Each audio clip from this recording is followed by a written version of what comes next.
The contract came through her assistant on a Tuesday, which was the same day Vale Sorianic decided she was tired of being afraid. She sat in the curving observation lounge of Meridian Station, 40 kilometers above the churning ammonia bands of Velos Prime, and read the dossier on her new security detail with the same polite remove she applied to everything she didn't want to feel. The station hummed around her, atmospheric processors, transit tubes, the low percussion of docking clamps engaging far below. Outside the angled viewport, the planet her family had governed for 11 generations looked like a wound that hadn't healed. The ammonia clouds moved in bands that her great-great-grandmother had first catalogued. The survey maps were still in the family archive, hand-annotated in the old formal script, the margins full of careful notations about atmospheric shifts and seasonal pressure changes, and the peculiar way the light fell at oblique angles near the poles. She had not looked at those maps in years. She did not have time for sentiment. The dossier was thin, single contractor recommended through a backwater clearinghouse she'd never used. The agency was called Resolute. Their tagline, translated roughly from the human trade script, read, "Problems handled." The fees were startling, not because they were high, though they were, but because they were structured in a way she hadn't seen before. No deposit. Full payment only upon completion, which the agency defined as threat neutralized or principal's interests materially secured. She flipped to the contractor's profile. Marcus Vale, no relation.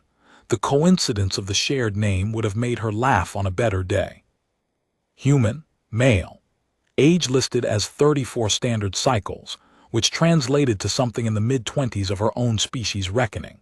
Service record, redacted, partial disclosure pending clearance, 3 separate redactions, which was the kind of file structure you got from someone who had worked in places that officially didn't have security problems, because admitting you had security problems in those places required admitting the places existed. One photograph taken at an angle that suggested he hadn't known the camera was there.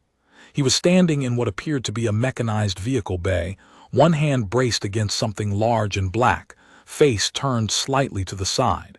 His expression was nothing she could read. Not closed, not open, just a present the way weather was present, indifferent to being observed. She approved the contract without asking further questions, because the consortium delegation was arriving in 6 days, and the last 2 security firms she'd hired had both dissolved, one voluntarily, one with considerably less dignity, when they'd run threat assessments on the people trying to kill her.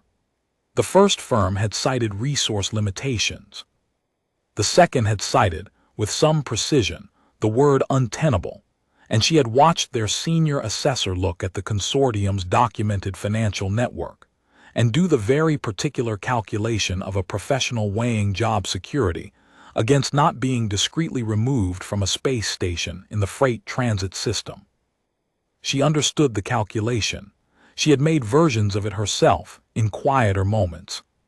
She didn't learn until later that she hadn't hired a bodyguard. She'd hired something significantly older than that. Marcus came up on the early shuttle from Thern Dock, the industrial port 3 levels below the diplomatic tier, which told her immediately that he'd chosen his own entry point. She'd sent coordinates for the VIP reception bay. He ignored them without explaining himself, and arrived instead through freight transit, walking out of a pressurized cargo lock with a duffel bag over one shoulder and a sealed case in his other hand that he'd cleared through customs himself without her people touching it. He was taller than the photograph suggested. This was the first thing she noticed. The second thing was that he moved wrong. Not wrong in a threatening way, wrong in the way that something calibrated to a different environment moves when it enters yours. Too deliberate. Too still between steps.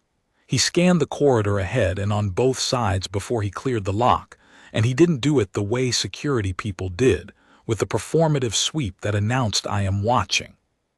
He did it the way a thing that had learned to watch did it. Quietly. Completely. His eyes moved in a pattern she couldn't predict, which was itself unusual. She was accustomed to reading security professionals the way she read any professional class, by the grammar of their trained habits. His grammar was different from anything she had reference for. Her aide, Thessaly, met him at the corridor junction, and had to scramble to keep pace when he started walking without preamble. He stopped when he saw Vale. She'd come down herself, which she hadn't done with the others. She wasn't sure why exactly.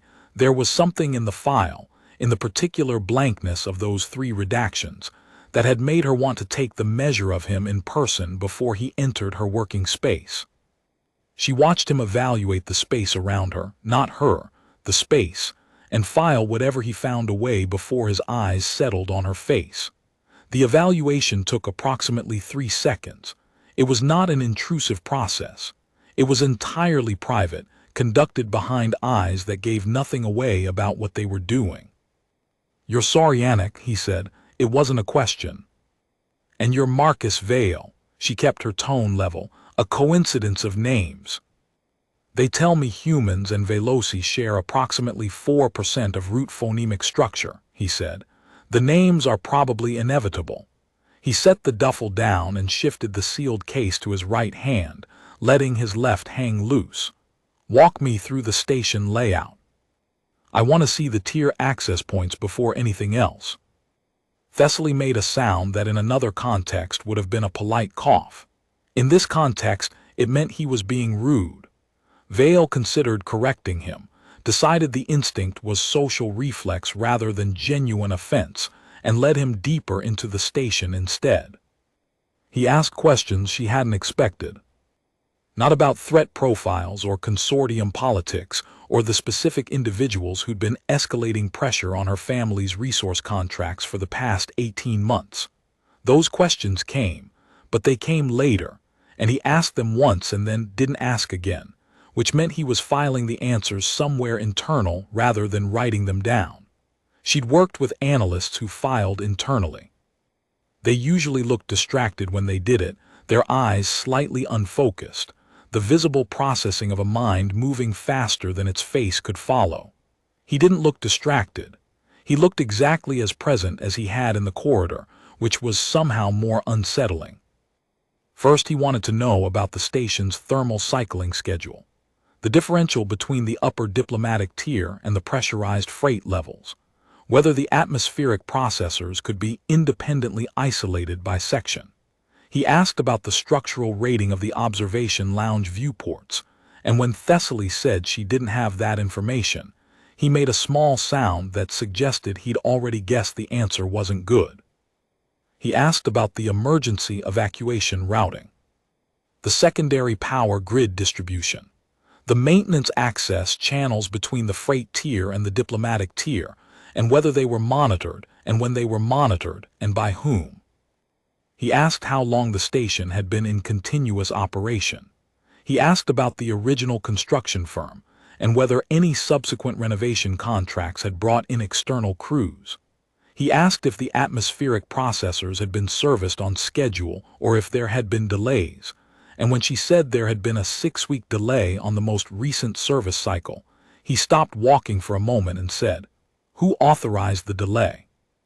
"The station operations manager," Thessaly said. "Who authorized the station operations manager's most recent contract renewal?" A pause. "That would go through the Resource Authority Board. I'd have to check the registry." "Please do that," Marcus said and kept walking. "What planet are you from?" Vale asked. "Earth," he said, as though it should mean something. It didn't particularly. She knew of Earth the way she knew of dozens of backwater human origin points, as a data point in a cultural registry, a notation in the species taxonomy her people had compiled in the early contact decades. Blue ocean world, nitrogen-oxygen atmosphere, moderate axial tilt, host to one of the galaxy's younger spacefaring civilizations. Nothing in the registry had prepared her for the 3 service record redactions. "I'm not familiar with its security reputation," she said. "Most people aren't." He stopped at the access point and studied the emergency seal mechanism without touching it. His eyes moved over the mechanism in the same way they'd moved over the corridor on entry, systematically, in a pattern that left nothing unexamined. That's usually fine. She waited for him to expand on that. He didn't. She would spend the next 3 days slowly piecing together what she hadn't been told. The first indication came that evening, when she found him in the station archive pulling environmental data for Earth. Not travel data, not news aggregates or cultural exports, the things most humans accessed from remote terminals when they were feeling homesick or curious. Raw environmental data, atmospheric composition charts, geological stress surveys, predator density maps by region and altitude, a cross-species mortality index compiled by a xenobiological research collective based in the Tool Expanse. She stood behind him for a moment before he acknowledged her. "You should announce yourself," he said. "Doorways are dangerous." "I'm in my own station." "Doorways are still dangerous." He didn't take his eyes off the screen. Earth has the highest ambient predator density of any inhabited planet in the current compact. 63 confirmed apex classifications. Multiple ecosystems where humans are not at the top of the food chain, even now. A pause. We never really evolved past the habit of watching doorways. She looked at the mortality index open in his second window. The human column was startling. Not because it was high, it was, in absolute numbers, but because of the notation at the bottom of the column. The index rated species by threat response adaptation score. Humans were listed at the top of the chart, marked with a small notation she had to zoom to read. It read, "Anomalous. Do not extrapolate survival predictions from standard models." "What does that mean?" she asked. "It means we broke their algorithm," Marcus said, and closed the window. 63 apex predators sharing your habitat for 100,000 years teaches you things that don't translate into standard survival models. He leaned back in the archive chair, and for a moment his eyes were on the middle distance rather than any specific surface. The threat response score is a measurement of how fast a species adapts to a new predator type. Humans adapt faster than the index is designed to accommodate. After a certain point, it just flags us as anomalous and tells analysts not to use our data for calibration. "Because you'd skew the results." "Because we'd destroy the results," he said, entirely without pride. It was a fact filed the same way as the thermal cycling data. The species that shaped our psychology was trying to eat us. We got very good at understanding things that were trying to kill us. He looked at her. "That's a useful skill in security work." She looked at him for a long moment. The archive hummed around them, its data servers doing the quiet arithmetic of accumulated knowledge. "The 2 previous firms that dissolved," she said. "They ran threat assessments on the consortium network and decided the calculus didn't favor them." "Yes." He pulled the mortality index back up. "I ran the same assessment this morning. And the consortium financial network is extensive, and the individuals involved have significant reach, and the probability of personal professional consequence for anyone who crosses them is non-trivial." He studied the index. "None of those factors change what needs to be done. They just describe the shape of it." She sat down in the other archive chair. "You're not afraid of them," she said. He thought about this for a moment, which she appreciated. Not the dismissive no of someone performing bravado, actual thought. "Fear is a calibration tool," he said. "It measures real risk against existing capability. The consortium network is a real risk. My existing capability is," he paused, selecting a word with the care of someone who used language precisely, "adequate." He closed the archive windows. "Fear would tell me to leave. I've accounted for the risk. I'm staying." She went to bed that night with the annotation still behind her eyes. "Anomalous. Do not extrapolate survival predictions from standard models." She didn't sleep well. This was not new. She had not slept well in several months, since the contract disputes had begun escalating from economic pressure to personal pressure, which was a category distinction her advisors maintained, and she had stopped believing in around the time someone rerouted a critical atmospheric supply delivery to her family's surface installations, and 700 people spent 3 days on emergency reserves. She rose before the station's light cycle shifted and sat by the viewport in her quarters with a cup of something warm and watched the planet below. Velos Prime from 40 kilometers was beautiful in the way of things that were large enough to contain their own contradictions.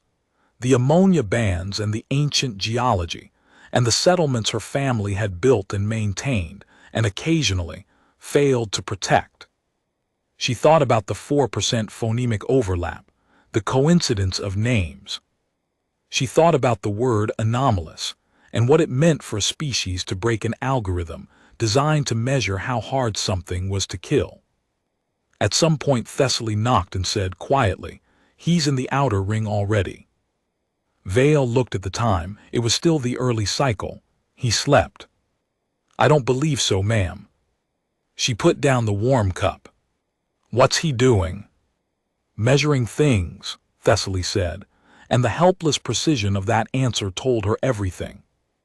The consortium delegation sent a message on the 4th day. It was phrased as a scheduling update. It moved the arrival forward by 36 hours and changed the designated meeting point from the formal reception hall, which her people had vetted and controlled, to the secondary observation deck on the station's outer ring. A space she didn't own, hadn't prepared, and couldn't restrict without triggering a diplomatic incident that would be used to frame any subsequent security action as politically motivated interference. Thessaly brought the message to her in her quarters. She read it twice, very carefully, and then she called Marcus. He arrived in 4 minutes. He was already dressed. She wasn't certain he'd slept. The sealed case was with him. "They moved the meeting," she said, and handed him the message. He read it once. "They want you in an uncontrolled space with 48 hours less preparation time." "Yes." "And you can't decline without giving them a political opening."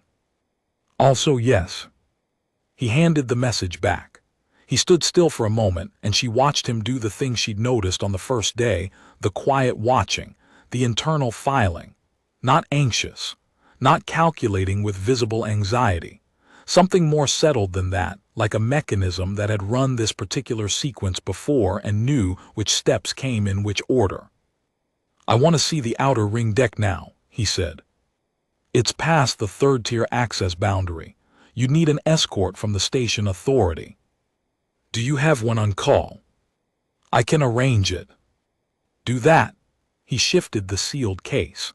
"And I want the thermal cycling data for the outer ring specifically, and the load ratings on the deck infrastructure.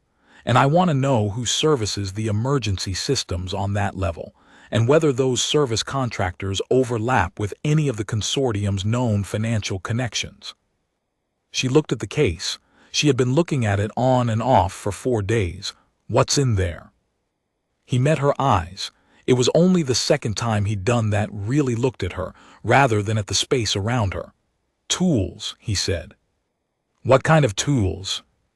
A very small pause, almost nothing. "Humankind," he said.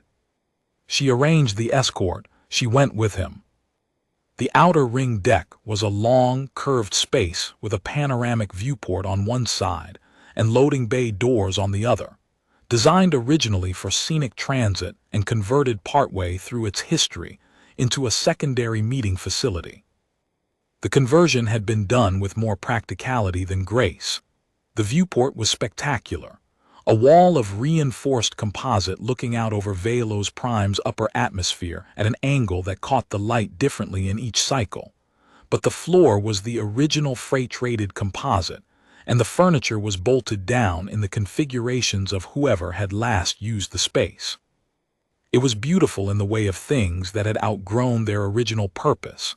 Slightly too large, slightly too silent, with the kind of stillness that only happened when atmospheric processors were carrying the environmental load, and there was no incidental human noise to soften the mechanical undertone. Marcus walked its length twice without speaking. The station authority escort, a young Veloci official named Aren who'd clearly expected a shorter inspection, waited with disciplined patience near the entry. Thessaly waited beside him, her posture the specific stillness of someone who had stopped trying to predict what the next request would be.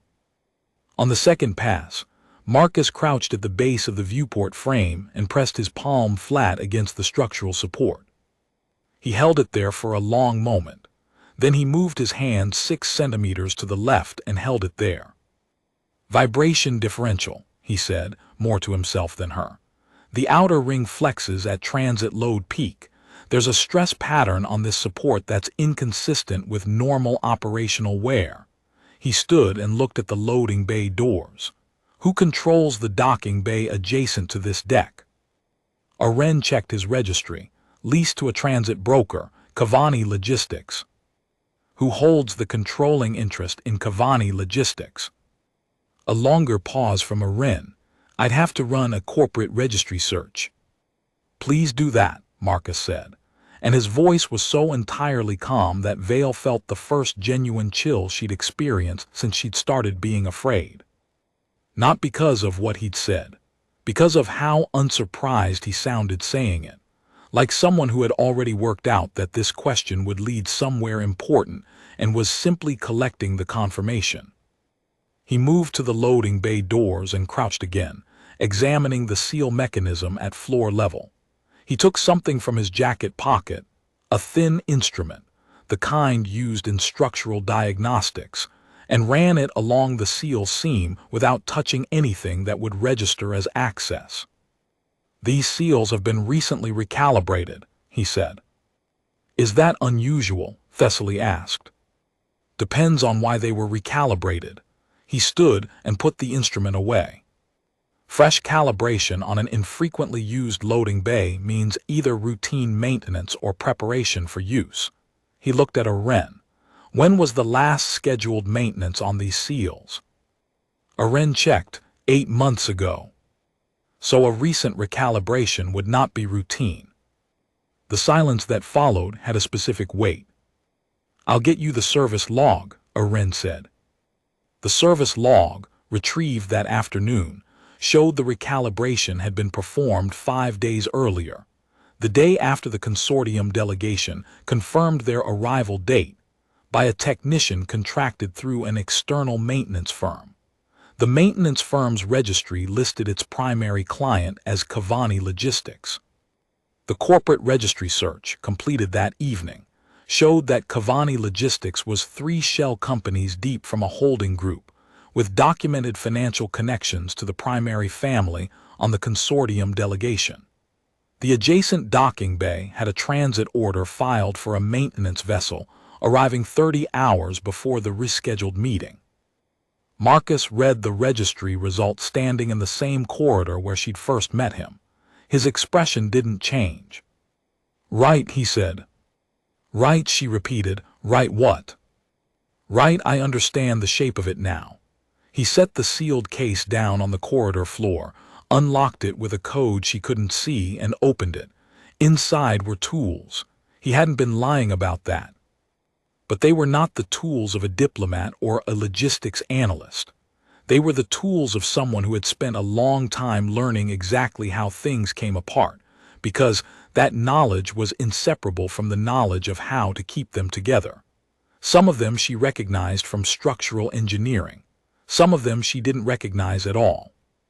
Several of them were clearly modified from their original design specifications in ways that suggested their owner had encountered limitations in the original specifications and addressed them personally. She stared at the contents. "What are you planning to do?" "Fix the problem," he said. He selected 2 items from the case, closed it, and stood. "The maintenance vessel will carry personnel. Their goal will be to create a situation during the meeting, something that looks accidental, creates controlled chaos, and provides cover for an action against you specifically. The outer ring deck is the venue because it has limited exits and an adjacent docking bay that can be activated on short notice. He looked at her. They've done this before. The approach has a professional shape. How do you know they've done it before? Because the seal recalibration is the kind of preparation that takes practice to think of, he said. First-time operations forget the seals. Someone learned that lesson somewhere. And your response?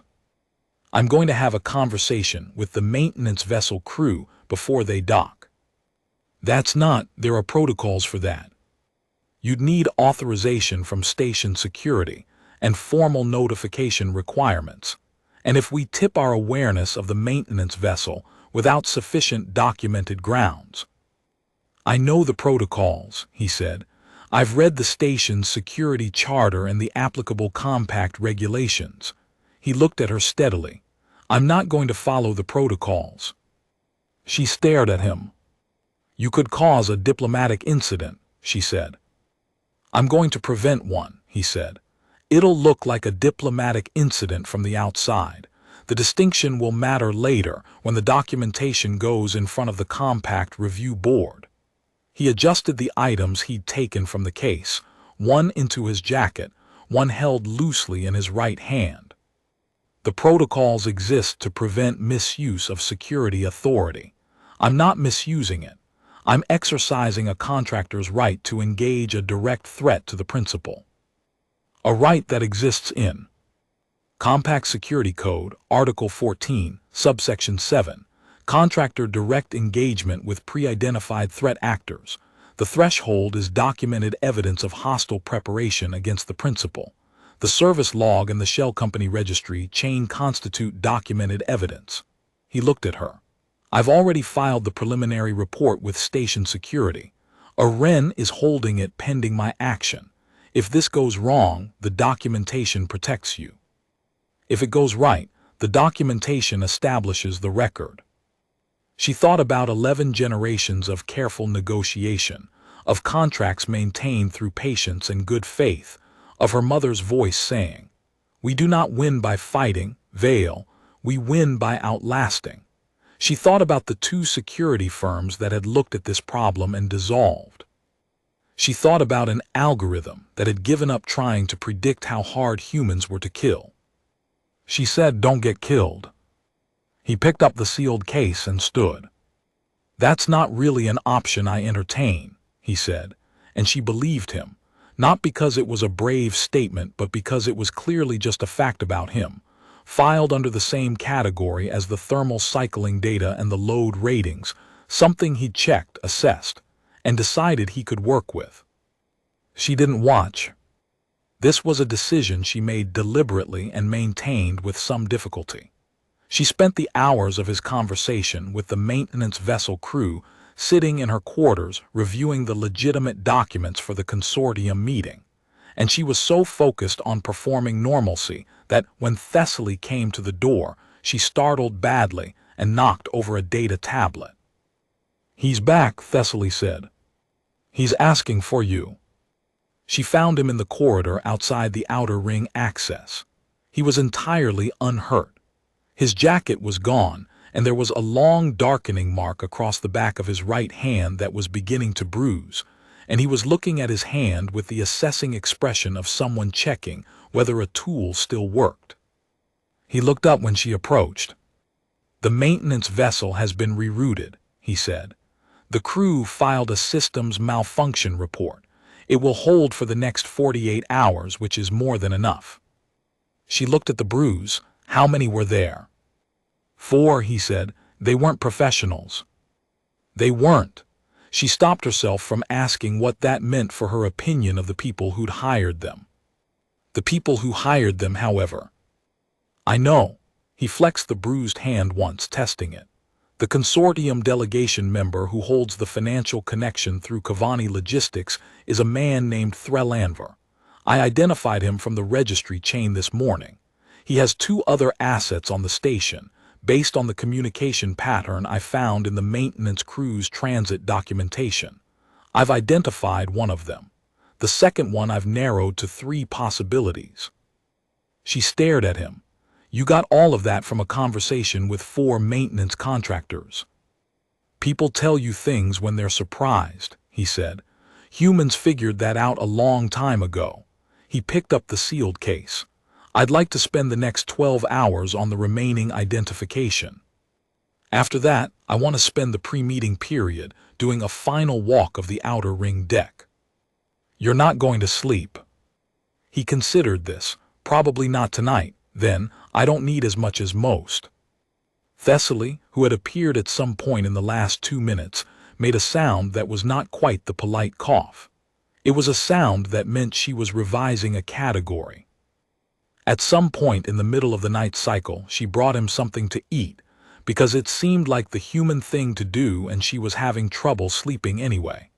She found him sitting on the deck floor of the outer ring, back to the structural support, watching the planet. She sat down beside him without being invited and he didn't object. The floor was cold. The viewport stretched the length of the room above them, and Velos Prime turned in its slow, wounded way below. Did you always want to do this work? She asked. No, he said. I wanted to build things. What changed?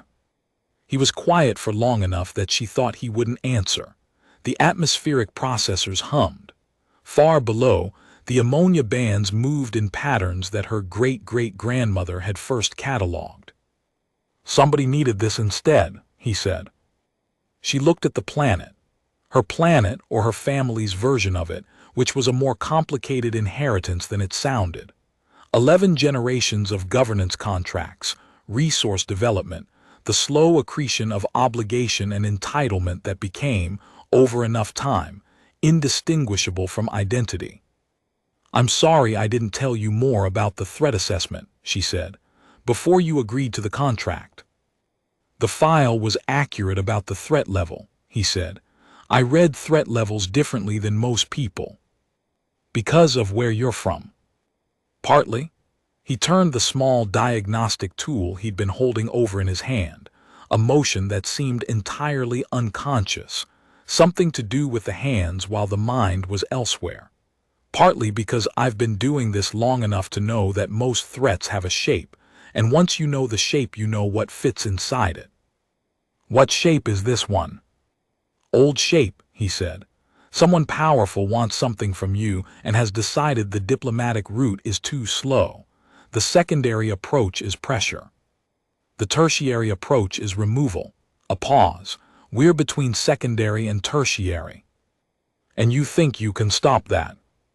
He looked at her then, and she noticed again the thing she'd noticed on the first day, that the stillness in him wasn't absence but compression, like something that had learned to hold its full weight very quietly, in the same way that the station held the weight of 40 kilometers of atmosphere. Not strain, capacity. I'm going to have a conversation with the maintenance vessel crew, he said, then stopped. I already had that conversation. I meant, he looked at the planet. The delegation arrives in 36 hours. Threllanver's remaining station asset will make a move during or just before the meeting. That's the shape. The move will be indirect because direct options are now compromised. It will use the station's own systems if possible, because that creates deniability. The fire suppression system, she said. He turned to look at her. I was thinking about it on the way down, she said. The emergency routing in a fire event moves personnel in predictable patterns. The outer ring has limited exits. If you rerouted evacuation flow during a genuine-seeming emergency, you'd funnel the delegation and the protective detail toward the one exit that was prepositioned, he said. He was looking at her with the same quality of attention he gave structural supports and seal mechanisms. That's right. You'd already thought of it. I thought of it 4 days ago when I first looked at the outer ring deck, he said. But yes. She looked at the planet for a while. My mother used to say that we don't win by fighting, she said. We win by outlasting. That's a good strategy, he said, for certain shapes of problem. What shape of problem requires a different strategy? He thought about this. The diagnostic tool turned in his hand. The ones where outlasting gives the other side time to become permanent, he said. Patience is a virtue until the thing you're waiting out puts down roots. She absorbed this. Tomorrow, she said, what do you need from me? Be exactly what you are, he said. At the meeting in front of Threllanver, be exactly what you are. Don't perform confidence or perform fear. Just be the person who has governed 11 generations of contract entanglement and knows the exact weight of every clause. He looked at her. You know more about the shape of your own problems than you think you do. You hired me because the previous firms dissolved, but you also knew things about Kavani logistics and the maintenance vessel timing that you hadn't fully articulated yet. You just needed someone to ask the right questions. She looked at him for a long moment. You noticed that? I notice everything, he said. It's the Deathworld thing. She laughed. It surprised her. She hadn't expected to laugh. Hadn't expected that the word Deathworld said in that entirely matter-of-fact tone would hit the exact register of something true and absurd, and somehow comforting. He looked at her with an expression that might, on another face, have been called a smile. On his, it was more subtle than that, but it was there. Get some sleep, he said. The next 36 hours will require you to be entirely present. She stood and looked down at him, at the bruised hand and the diagnostic tool, and the quiet, complete attention he gave to the planet below, as though it too was a structural problem he was learning the shape of. You're an unusual contractor, she said. Most contractors aren't from a planet with 63 apex predators, he said. It changes the professional methodology. She went to bed. She slept for the first time in 4 days. The delegation arrived in 36 hours. They came through the official reception bay this time, which was the first deviation from the pattern Marcus had predicted, and for a moment she felt the specific anxiety of someone whose model had just failed. Then she saw his position in the reception corridor, 2 steps behind her right shoulder, the formal placement of contracted security, and the tiny, almost invisible adjustment he made to his weight when the delegation came through the lock. He'd noted the deviation. He'd already accounted for it. Threllanver was the 3rd member introduced, which was a deliberate positioning, not lead, not tail, the middle slot that allowed observation without prominence. He was a tall Veloci, silver secondary cast by his genetic markers, with the particular ease of manner that came from never having been told no in a professional context. He wore his authority the way some people wore expensive fabric, entirely naturally, without visible effort, in a way that suggested he'd been wearing it his entire life and couldn't imagine the texture of its absence. He looked at Marcus once during the introductions, a quick look, the kind of assessment that happened faster than it appeared to happen. Then he didn't look at him again, which was a choice veil clocked and filed, not disinterest, dismissal, which was itself a kind of assessment. He'd looked, found what he expected to find, and moved on. Marcus stood to her left, 2 steps back, and did not watch Threllanver specifically. He watched the space.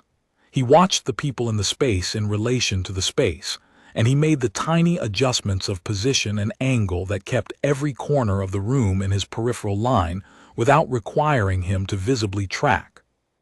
The 2 aides watched Marcus. They were more careful about it than Threllanver had been, a glance here, a held gaze there, the studied casualness of professionals checking a variable they hadn't fully accounted for. The 2nd aide, the one Marcus hadn't identified yet, had a particular quality of attention, more focused, more contained. The 2nd aide knew what Marcus was, even if she didn't know the specifics. The meeting began. The formal opening water ceremony, the 3-tier acknowledgement of host and delegation and compact framework, the presentation of the agenda. Vale moved through all of it the way Marcus had told her to, not performing confidence, just being the person she was, with all 11 generations in the room with her, and none of them visible except in the way she held her ground. The consortium's opening position was a renegotiation of the resource development timeline, not unreasonable on its face. The face was precisely the problem.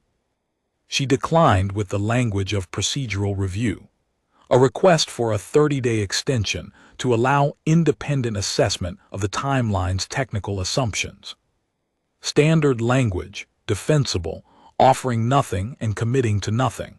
Threllanver received it with the expression of someone who had expected it and was satisfied that the process was proceeding as anticipated. She noticed his hands were very still on the table. The fire alert came in the 4th hour. It started in the service corridor adjacent to the outer ring deck, which was precisely where Marcus had said it would be, and it was the wrong kind of fire. The sensors were tripping on an accelerant rather than a heat source, which meant something had been placed rather than ignited, which was the specific pattern of someone who wanted the alert without wanting the damage. The station's automated response began routing personnel toward the emergency assembly points. In a standard protocol, this routing would have emptied the outer ring deck of all non-essential personnel and guided the diplomatic party toward the primary assembly point via corridor Route 7.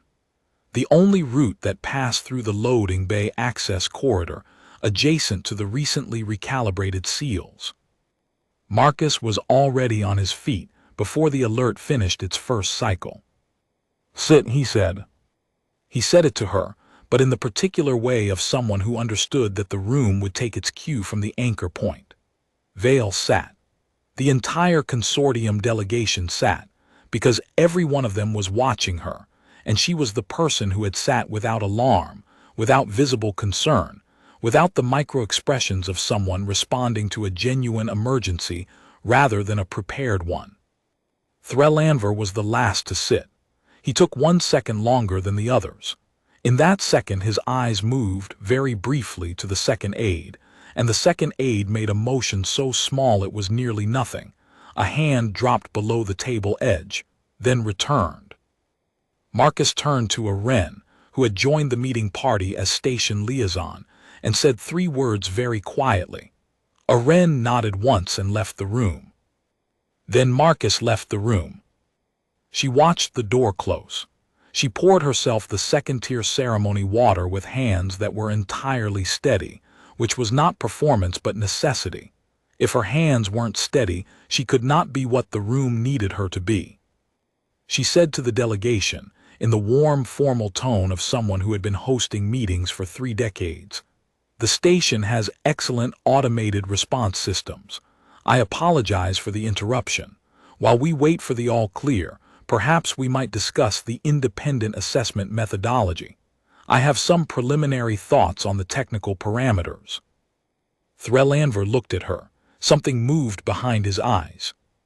She held his gaze with the patience of 11 generations and offered him nothing. Marcus spent 11 minutes in the service corridor. She knew it was 11 because she counted, not outwardly, not in any way the delegation could see, but in the internal rhythm she developed over years of negotiations where the clock was running, and the only power available was the power of stillness. The fire alert stopped after 9 minutes, cleared as a false positive. The service log would later show that the accelerant had been removed from the sensor area by an unknown party, which was not how fire alerts typically resolved, but in the documentation it would read as equipment malfunction, and no further inquiry would be triggered. Marcus came back at 11 minutes. He had a badge. It was the second aide's station access credential, and he set it very quietly on the table in front of Vale without preamble. The second aide was not at the table. He looked at Threllanver. "The second aide has been remanded to station security for questioning regarding unauthorized interference with station safety systems," he said. "There's documentation, filed this morning through Compact Security Protocol Article 14. Threllanver, you have the right to have your legal representation present during the subsequent review of Kavani Logistics' documented financial connection to this morning's maintenance vessel incident and the accelerant placement in Corridor 7. I'd recommend exercising that right," Today. The silence in the room had a specific texture. Vale had been in negotiations long enough to know the different kinds of silence, the performative ones, the processing ones, the ones that meant someone was deciding whether to push.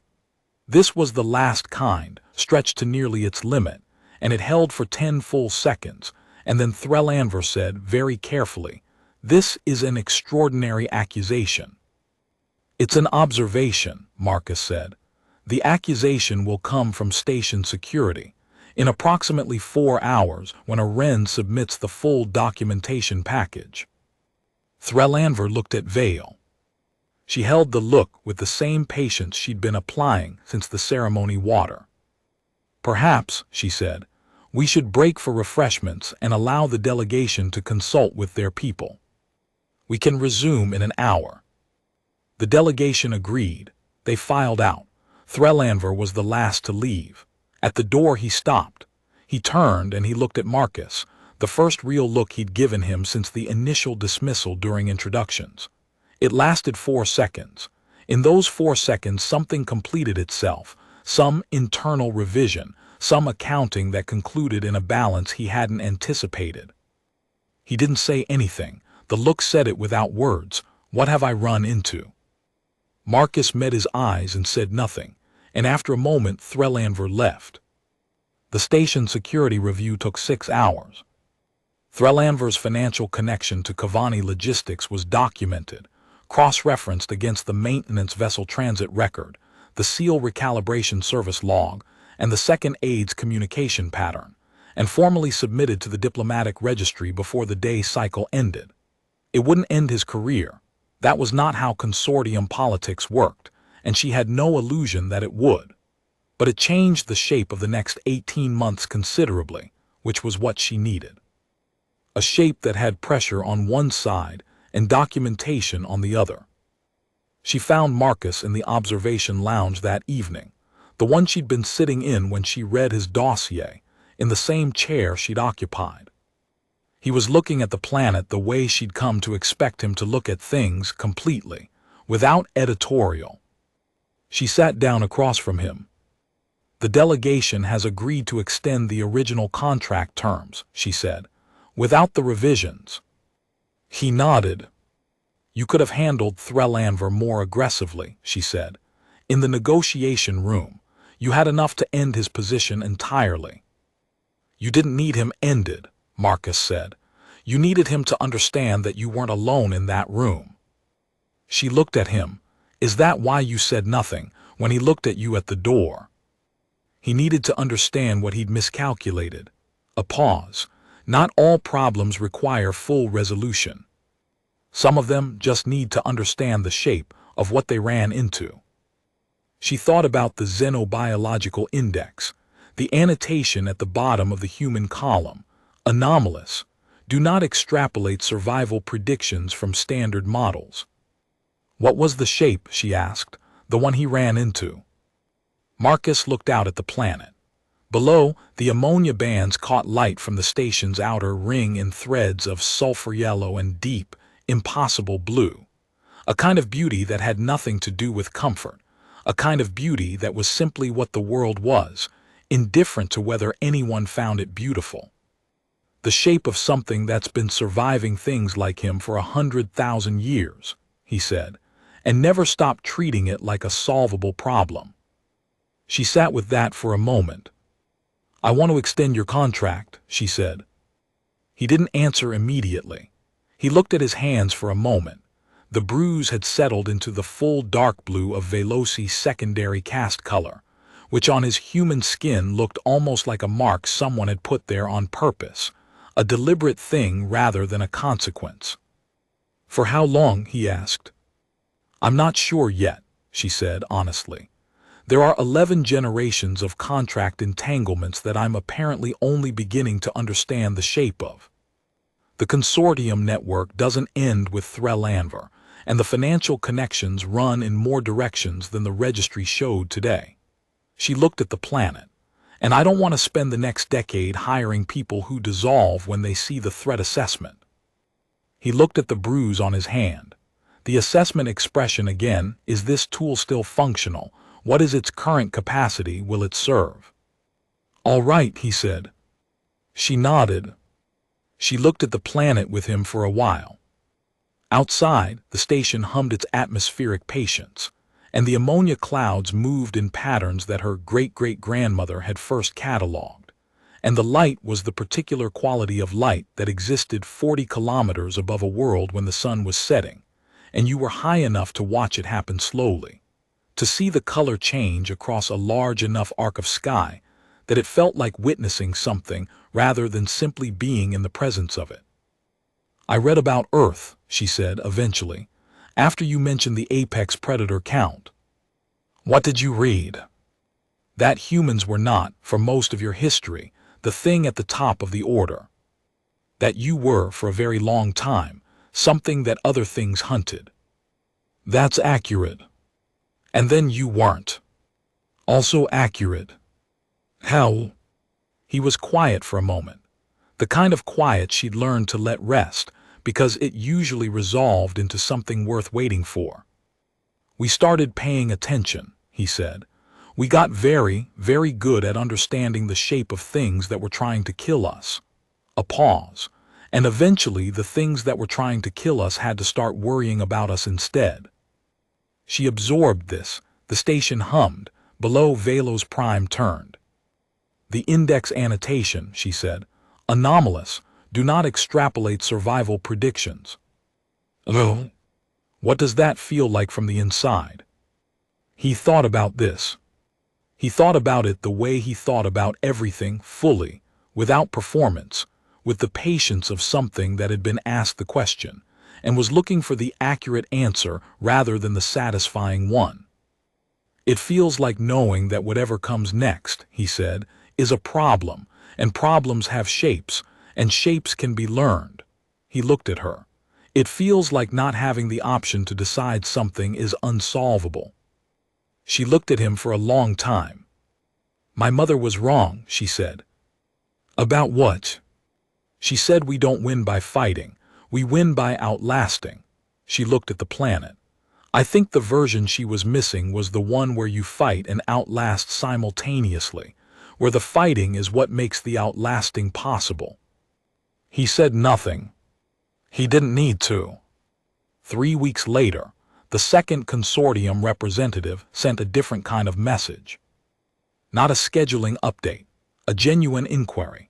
The language had changed, more careful, more of the quality of something being measured before being offered. The financial connection to Cavani Logistics was referenced obliquely, not denied, which was its own kind of acknowledgement. The proposed meeting location was the formal reception hall. The proposed timeline was the original one, plus 30 days for the independent technical assessment she had requested. They were offering her the terms she'd asked for before any of this had begun. Marcus read the message standing in the same corridor where he'd first arrived, where she'd first watched him scan the room before he saw her. He read it once. He handed it back. The shape of things changes, he said. It does. This is a better shape. Yes, she looked at the message, then at him. Do you know why it changed? He considered this, with the patience she'd stopped being surprised by. Because someone went and checked, he said, and what they found, they decided they didn't want to fight.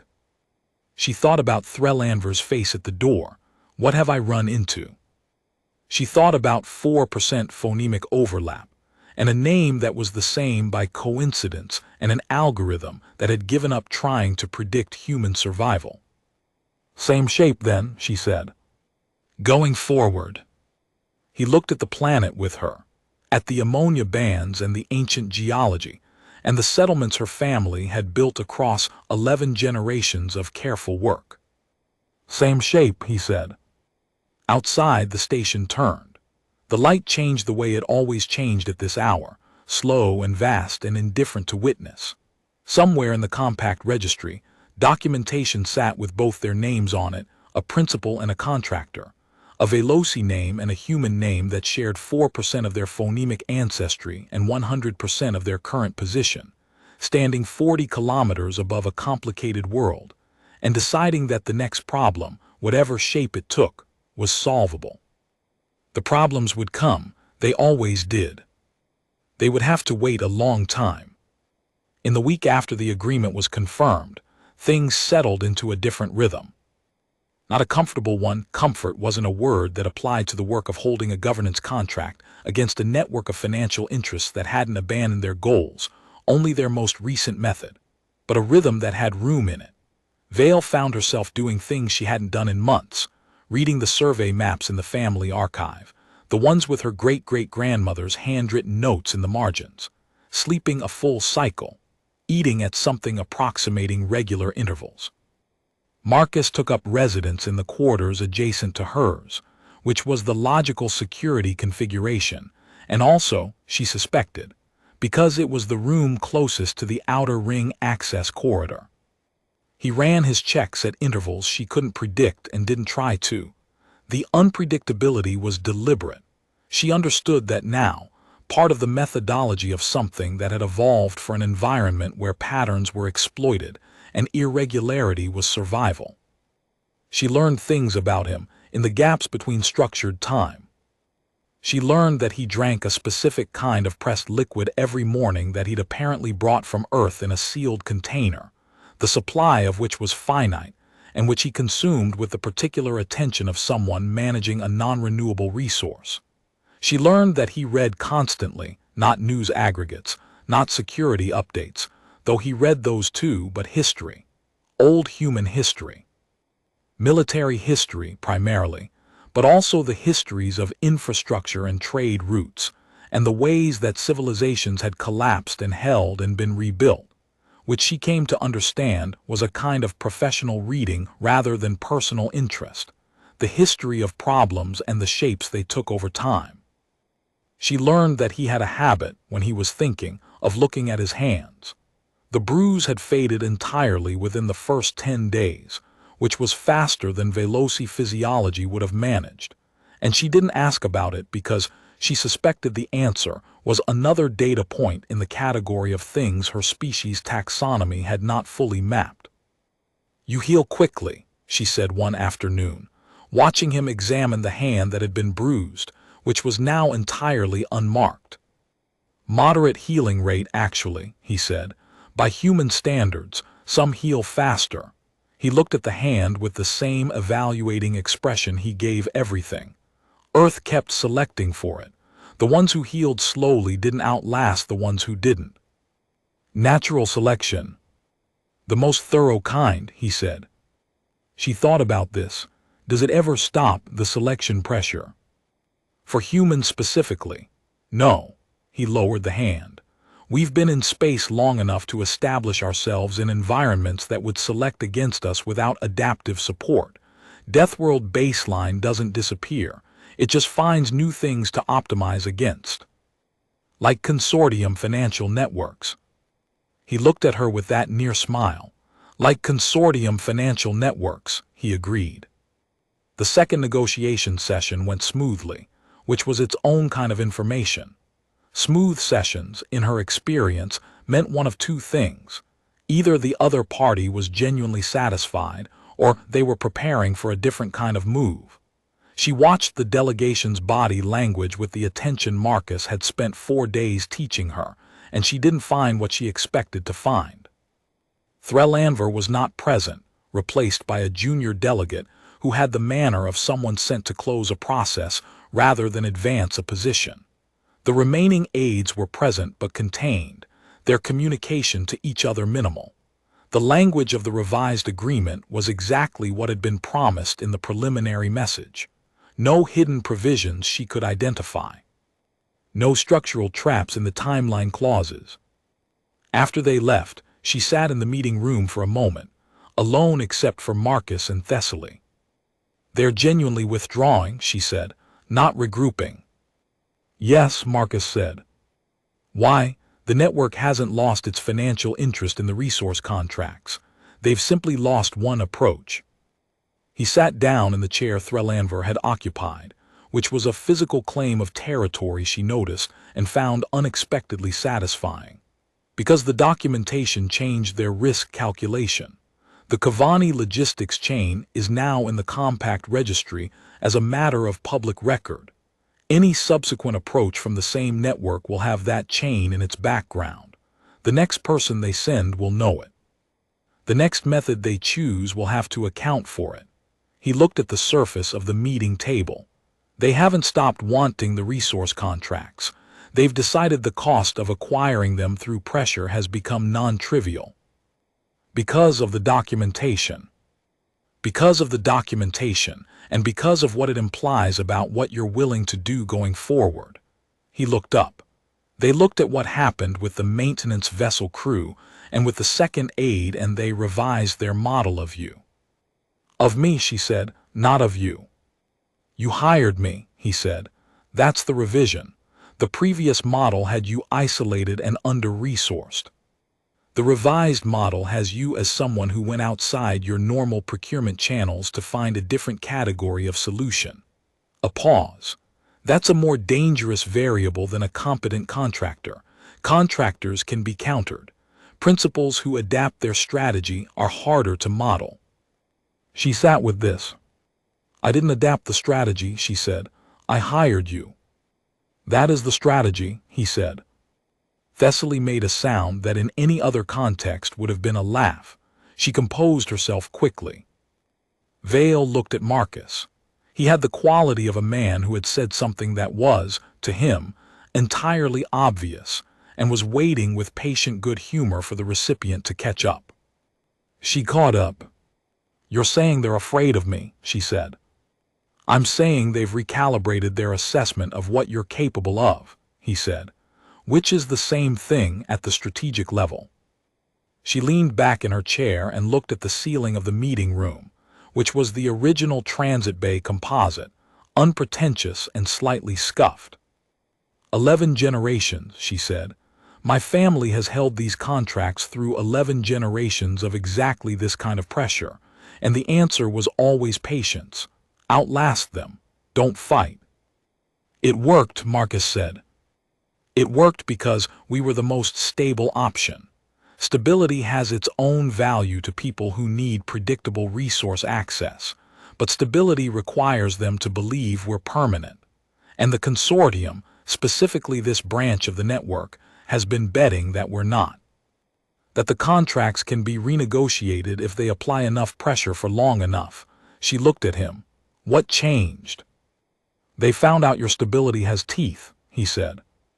She let out a breath that was not quite a laugh but was adjacent to one. Is that what you are, teeth? That's a simplified metaphor, he said, but yes. What's the unsimplified version? He thought about this, the hand's examination gesture briefly. The unsimplified version is that humans are a species that spent 100,000 years figuring out how to be more dangerous than the things trying to kill them. That's not a metaphor or a reputation. It's a technical fact about what we're built to do. He looked at her.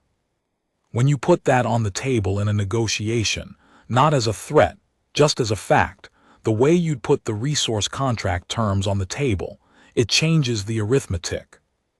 Because the other side has to account for what you might do. Because the other side has to account for what I might do and what you were willing to do by hiring me, and what that combination implies about what comes next if they push again.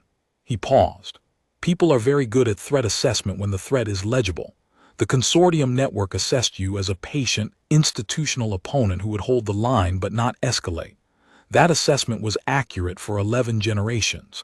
Now it's not accurate. The recalibration takes time, but it happens. She looked at him for a long moment. You knew that would happen, she said, before you started.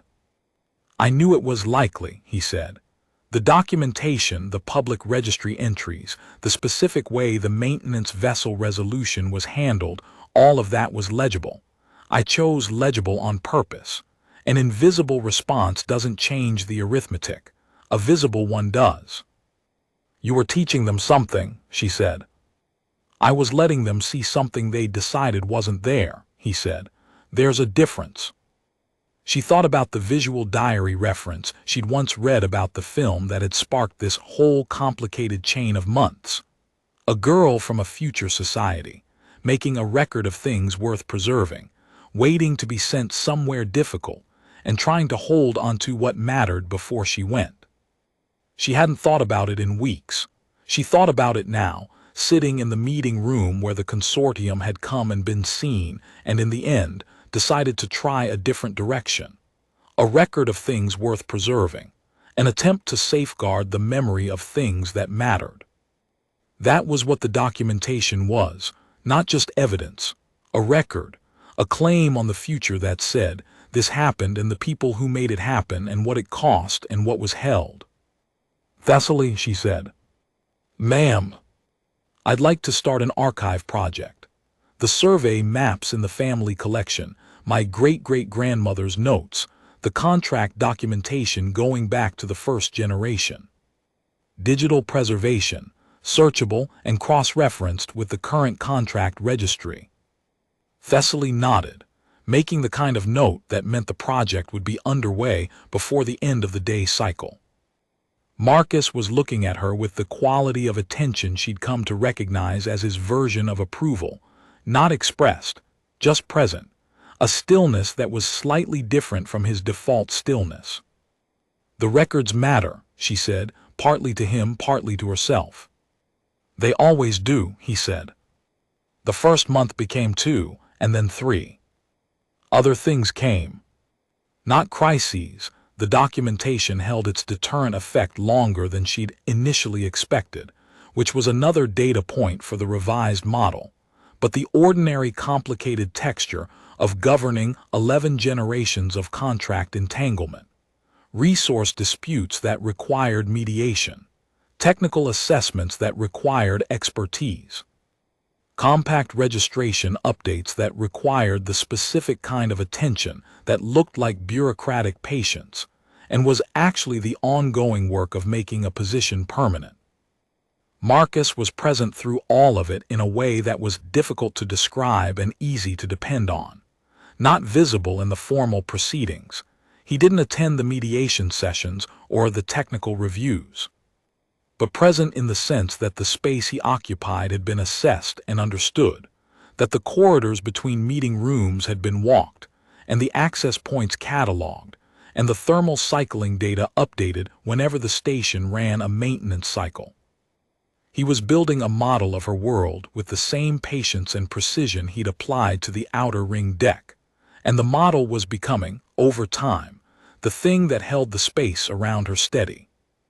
She noticed this and was careful not to say it, because she understood that the work was the work and sentiment about the work was a separate conversation that would require different conditions to have properly. But she noticed it. On a quiet evening in the 4th month, she found him in the archive again. Not pulling Earth environmental data this time. He was looking at the survey maps she'd digitized, her great-great-grandmother's notes, the careful handwriting in the old formal script, the marginalia about atmospheric shifts and seasonal pressure changes, and the peculiar way the light fell near the poles. "You can read old Veloci formal script," she said from the doorway.